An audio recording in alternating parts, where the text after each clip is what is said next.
श्री गोपाळ कृष्ण भगवान की जय। लीळा नंबर 109। परमेश्वर गीताने वर्णन करता येणे अशक्य।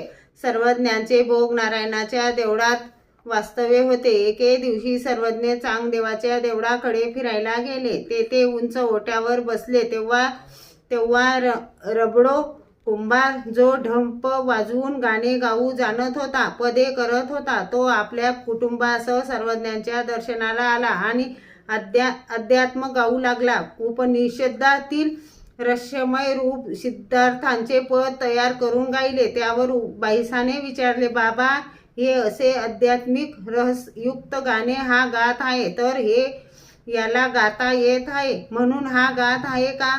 सर्वज्ञांनी सांगितले, बाई, आत्मा आणि गीती गाईजे ते कोणीची नेने की तो कसा वर्णन करावा? अशा पद्धतीने उपनिषदातील रहस्यरूप सिद्धांत जो गाईल त्याला पाप लागेल, देवतेचा शोभ होईल, असे सर्वज्ञांचे उद्गार त्याने ऐकले व तो भयभीत झाला।